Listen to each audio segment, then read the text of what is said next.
మీరు రాసుకోనండి. మొదటి మాట దేవుని మాటలు విన్నది. దేవుని మాటలు విన్నది. రెండో మాట దేవుని మాటలు విన్న తర్వాత ఒప్పుకొన్నది. ఏం చేసింది? దేవుని మాటలు విన్న తర్వాత ఒప్పుకున్నది. ఒప్పుకున్న తర్వాత ఏం చేసింది తెలిసిన? తన కుండను విడిచిపెట్టింది. దేవుని మాటలు విన్నది, ఒప్పుకున్నది. ఒప్పుకున్న తర్వాత ఏం చేసింది? విడిచిపెట్టింది. విడిచిపెట్టిన తర్వాత ఏం చేసింది? సాక్ష్యము చెప్పింది. ఎక్కడికి వెళ్ళి చెప్పిందో చూద్దాం. సాక్ష్యం చెప్పిన తర్వాత ఏం చేసింది అయ్యానంటే అనేకులను ప్రభు దగ్గరకు నడిపించింది. ఇవి 5 విషయాలు. ఎవరిలో? సమరయ స్త్రీలో. ఈ 5 విషయాలు మనందరికీ ఉపయోగపడతాయి. ఈరోజు మన దప్పిక తీర్చుకోవడానికి, ఆత్మచేత దేవుని వాక్యం చేత నింపబడడానికి మనం అందరం ఎక్కడికి వచ్చాము? దేవుని సన్నిధికి వచ్చాం. కాబట్టి దేవుని మందిరంలో ఉన్నాం. కాబట్టి ఈరోజు దేవుడు మనతో మాట్లాడుతున్న ప్రతి మాట మనం ఆలకిద్దాం. దేవుని మాటలు ఎంత గొప్పవో చూద్దాం రండి. పరిశుద్ధ గ్రంథముల నుండి ఆ యోహాను సువార్త 4వ అధ్యాయము 18-19 వచనాలు చదవండి. ఆ తర్వాత 25 వచనం చదవండి.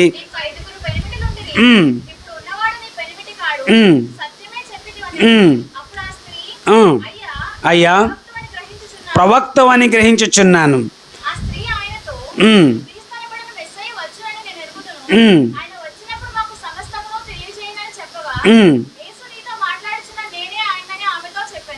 ఆమెతో చెప్పాను. ఈ మాటలు ఎవరితో మాట్లాడుతున్నారో మీకు అర్థం అవడానికి చదివించాను.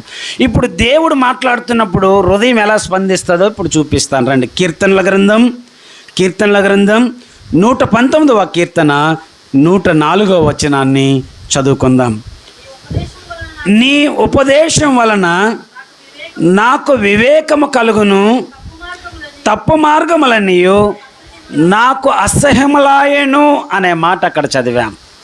ఇక్కడ చదువుతున్న మాట, యోహాను సువార్తలో చదువుతున్న మాట దగ్గర పెట్టి మనం చూస్తే వారిద్దరూ మాట్లాడుతున్న మాటలు ప్రభువు ఆమెతో మాట్లాడుతున్నారు. ఏం మాట్లాడుతున్నారు? దేవుడు మాట్లాడుతున్నాడు. దేవుని మాటలు ఆమె వింటుంది. అమ్మా, నువ్వు సత్యమే చెప్పావు, నిజమే చెప్పావు, మంచిదే, కానీ నీ స్థితి ఇది, నీ పరిస్థితి ఇది అని ఆయన చెప్తా వస్తున్నప్పుడు ఆ దేవుని మాటలు ఆమె వింటా ఉన్నది. అయితే ఇక్కడ మనం చదువుకున్న మాటలు, నీ ఉపదేశం వలన ఏం పుడుతుంది? వివేకము కలుగుతుంది, తప్పు మార్గాలన్నీ కూడా అసహ్యమైపోయి. దేవుని మాటలు ఎప్పుడైతే వింటామో ఆ మాటలు మనల్ని పవిత్రపరుస్తాయి. వంకర మార్గాలు, చెడు మార్గాలు మనకు అవి అసహ్యం అనిపిస్తాయి. సమరయ స్త్రీ దేవుని మాటలు వింటుంది. ఆమె మార్గాలు ఎలాగనే ఆమెకు అనిపించాయి? అసహ్యంగా అనిపించాయి. దేవుని మాటలు ఇప్పుడు వింటున్న మనము ఏ మార్గాల్లో మనం తప్పిపోయి జీవిస్తున్నామో, అరే ఇలాగ ఉన్నానని దేవుని మాటను వింటున్నప్పుడు ఆ మాటలు నీ హృదయంలో కార్యం చేస్తున్నప్పుడు నీవు వెళ్ళే మార్గం, నేను నడిచే మార్గం, కూర్చున్న మార్గం నీకు ఎలా కనిపించాలి? అసహ్యంగా కనిపించాలి. ఎందుకంటే దేవుని ఉపదేశము వివేకము కలుగు చేస్తుంది. వివేకం ఒక మనిషికి వచ్చినప్పుడు మంచి చెడులు ఏం చేస్తాడు? వివేచించగలిగే జ్ఞానము వస్తుంది. వివేకం లేకపోతే ఇది మంచి, ఇది చెడు ఆలోచించే జ్ఞానం మనిషికి రాదు. కాబట్టి ఆయన ఉపదేశము వివేకం ఇస్తుంది. వివేకం ఏం చేస్తుందనంటే మంచి జ్ఞానాన్ని మనకి కలుగు చేస్తుంది. అప్పుడు ఆ జ్ఞానము చేత నేను మాట్లాడే మాట, నేను జీవించే జీవితం, నేను నడిచే మార్గము ఇది తప్పు, నాకు చాలా అసహ్యంగా ఉంది, దేవునికి కూడా అసహ్యము, ఇది దేవునికి కూడా నచ్చదు అని ఎప్పుడైతే మనం గ్రహిస్తామో దేవుని వైపు చూస్తాం. దేవుని వైపు చూస్తాము. దేవుని వైపు చూసిన తర్వాత మన జీవితంలో కార్యం ఎలా జరుగుతుందో అది మనకు అర్థమవుతుంది. ఇక్కడ దేవుని వాక్యంలో మనం చూస్తాం. జక్కయ్య అని ఒక మనుషుడు ఉన్నాడు. యేసుప్రభు చూడాలని వెళ్ళాడు. ఆ తర్వాత యేసుప్రభు వారు జక్కయ్య ఇంటికి వచ్చారు. జక్కయ్యతో మాట్లాడుతున్నప్పుడు జక్కయ్య నిలబడి అన్నాడో తెలుసునా? అయ్యా, ఎవరి దగ్గర అన్యాయంగా నేను తీసుకున్నాను 4 వంతులు వానికి ఏం చేస్తాను అంటే దేవుని మాటలు ఎలా పనిచేస్తే చూడండి. తను ఎలా అక్రంగా జీవించాడో, తను ఎలాగా లంచగొండగా జీవించాడో అది తనకు అసహ్యం అనిపించింది. దేవుని వాక్యం ఉపదేశం ఆయనకి వివేకం పుట్టించింది. వివేకం ఎప్పుడొచ్చిందో జ్ఞానం వచ్చింది. జ్ఞానం ఎప్పుడొచ్చిందో తను ఏ జీవితం జీవిస్తున్నాడో తనకు అర్థమయ్యింది. వెంటనే లేచి ఇలా మాట్లాడుతున్నాడు. మనం ఎన్ని సంవత్సరాలు బట్టి వింటున్నాం? మనం ఎన్ని వారాలు బట్టి వింటున్నాం, ఎంత కాలం నుండి వింటున్నాం. జక్కయ్య తన ఇంటిలో దేవుడు మాట్లాడుతున్న ఆ మాటలు తన జీవితాన్ని మార్చాయి. వెంటనే తను ఒప్పుకుంటున్నాడు, నేను ఇంతకాలం అక్రంగా జీవించాను, అన్యాయంగా జీవించాను, అయ్యో ఇది తప్పు అని తెలిసింది. తన దిశ తన దశ మార్చుకొని ప్రభు వైపు తిరిగి తన హృదయాన్ని నూతనపరచుకోవడానికి, పవిత్రపరచుకోవడానికి వెంటనే ఈ మాట మాట్లాడుతున్నాడు. నేను ఎవరి దగ్గర అన్యాయంగా తీసుకున్నానో 4 వంతుల వానికి నేను చెల్లిస్తాననే మాట మాట్లాడు. రాహోబు అన్నది కదా, అయ్యో మీ దేవుడు చేసిన కార్యాలు, అద్భుతాలు విని మా గుండెలో కరిగిపోవచ్చున్నాయి. ఆమెకి దేవుని మాటలు ఏం చేసే, ఆమె జీవితం ఎలాంటిదో మనకు తెలుసు, ఆమె బ్రతుకు ఎలాంటిదో మనకు తెలుసును. అలాంటి ఆమె మాట్లాడుతున్న మాటలు దేవుని గూర్చి విన్నాక తన జీవితాన్ని మార్చుకోవడానికి ఆమె కూడా దేవుని పిల్లలైన వారిని ఎలా దాచిపెట్టిందో, దేవుని వైపు ఎలా తిరిగి దేవుని మార్గములకు వెళ్ళిందో, చివరికి వంశావుల్లో ఎలా కుదిరిపోయిందో, కూర్చున్నదో మనకి ఎరుగుదము. ఇంకా మనం చూస్తే పాపాత్మురాలైన స్త్రీలు చాలామంది దేవుని మాటలకు విని వారి జీవితాలను మార్చుకున్నారు. చాలామంది త్రాగుబోతులు మారారు దేవుని మాటలకు, చాలామంది మాంత్రికులు మారారు దేవుని మాటలకు, చాలామంది వ్యభిచారులు మారారు దేవుని మాటలకు, చాలామంది తిండిపోతులు మారారు దేవుని మాటలకు. ఈ లోకంలో అక్రంగా జీవించేవారు చాలామంది దేవుని మాటలకు మారారు, దేవుని దగ్గరికి వచ్చారు, వారి జీవితాలు మార్చుకున్నారు, ప్రభు కొరకు బ్రతికారు. ఇలాంటివి ఎన్నో మనం చూస్తున్నాం. మనము ఒకప్పుడు అలాంటి స్థితిలో ఉన్నాం, దేవుని మాటలు విన్నాం, మన జీవితాన్ని మార్చుకొని ప్రభు దగ్గరికి వచ్చాం. ప్రభు దగ్గరికి వచ్చి కూడా ఇంకా లోకంలో మనం జీవిస్తే దేవుని మాట ఎక్కడికి వెళ్ళిపోతుంది, దేవుని మాట ఏమైపోతుంది? ఎన్నిసార్లు వింటున్నా దేవుని మాట ఎక్కడుంది? దేవుని మాట మన మీద ఉంటే, మనలో ఉంటే ఖచ్చితంగా మన జీవితం పవిత్రంగానే ఉంటుంది. దావీదు ఏమన్నాడో ఒక మాట మీకు చూపిస్తాను, చూడండి. అది చూపిస్తాను కానీ రండి, సొలొమోను అన్నమాట ఒక మాట చూపిస్తాను. సామెతల గ్రంథం 16వ అధ్యాయం 20వ వచనము. ఉపదేశమునకు చెవియొగ్గువాడు మేలునందును. అక్కడ మనం చదువుతున్నాము, ఉపదేశం వినడానికి ఎవరైతే తన చెవిస్తారో, ఆలకిస్తారో వారు ఏం పొందుతారు చెప్పండి? మేలే పొందుతారు.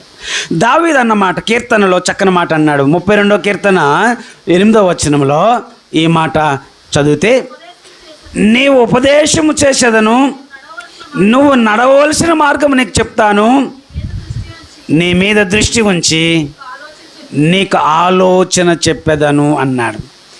దేవుని ఉపదేశములు మనకు వివేకం ఇస్తాయి, దేవుని ఉపదేశములు మనకి తెలివినిస్తాయి, దేవుని ఉపదేశములు మన జ్ఞానాన్ని ఇస్తాయి, దేవుని ఉపదేశము మన జీవితాన్ని సరిచేస్తాయి. దేవుని మాటలు ఆ సమయస్థితితో మాట్లాడుతున్నారు ప్రభువారు. ఆ మాటలు వింటుంది ఆమె. ఆ మాటలు వింటూ, అయ్యా మేము చాలా కాలం నుండి కనిపెడుతూనే ఉన్నాం, ఆ ప్రవక్తవా, ఆ మెస్సయ్యవా అనే మాటలనే మాట్లాడుతున్న మాటలు కూడా అక్కడ మనం చూస్తూ ఉన్నాం. నిజమే, దేవుని మాటలు మన జీవితాన్ని మార్చే జీవపు ఊటలు. ఆ దేవుని మాటలు ప్రతిరోజు మనం వినాలి, ప్రతిరోజు చదవాలి. అలా చదివినప్పుడు నేను ఆ జీవితం ఎందుకు మాధుర్యంగా మార్చబడదు, ఎందుకు విలువైనదిగా మార్చబడదు, ఎందుకు అక్కడే ఉండిపోతున్నామనంటే ఇంకా మన జీవితంలోకి దేవుని మాటలు ఇంకా సంపూర్ణంగా రాలేదేమో. చాలా దూరం నుండి వస్తున్నాం, మన జీవితాలను మార్చుకోవడానికి, ఆశీర్వాదం పొందడానికి చాలా దూరాలు రావచ్చును. ఆయన మాటలు మన హృదయంలోకి వెళితే చాలామంది మారలేదా? భయంకరస్తులు, భయంకరమైన తాగుబోతులు, భయంకరమైన పాపాత్ములు జీవించేవారు, అక్రమంలో జీవించేవారు ఎంతమంది మారలేదండి? చాలామంది మారారు. వారందరూ ఇస్తున్న సాక్ష్యాలు మనం వింటూ వస్తున్నాం, ఇక్కడ కూడా మనం చూస్తూ వస్తున్నాం. దేవుని మాటలు మనం వినడం ద్వారా ఖచ్చితంగా మనకు మేలు కలుగుతుంది. దేవుని మాటలు పెడచెవితో వింటే నీకు మేలవి కావు.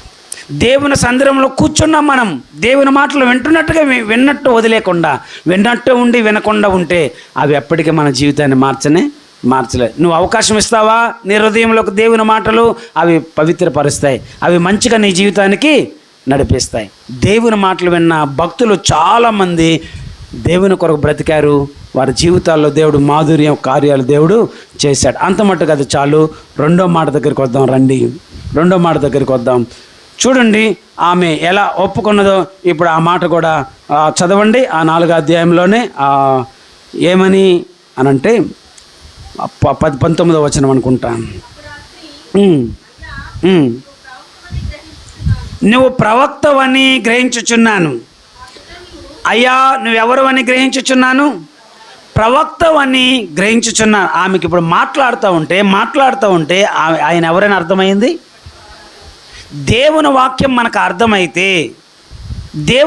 మనకు అర్థమైతే మన జీవితం, మన స్థితి ఏంటో మనకి అర్థమవుతుంది. ఆ సమరయ స్త్రీకి దేవుడు మాట్లాడుతూ ఉంటే మనుషులకి రహస్యాలు తెలియదు, మనుషులకి ఇవేవి అర్థం కాదు. కానీ ఈయనకి అర్థమైంది నా జీవితం అంతా. ఈయన ఎవరు అని అనుకుంటుంది. ఆమెకు అర్థమయ్యింది ఈయన ఎవరని. అయ్యా నువ్వు ప్రవక్తవని నేను గ్రహించుచున్నాను. మేము మెస్సయ్యను కనిపెడుతున్నాం, ఆ మెస్సయ్యవని నాకు అర్థమవుచున్నది. దేవుడు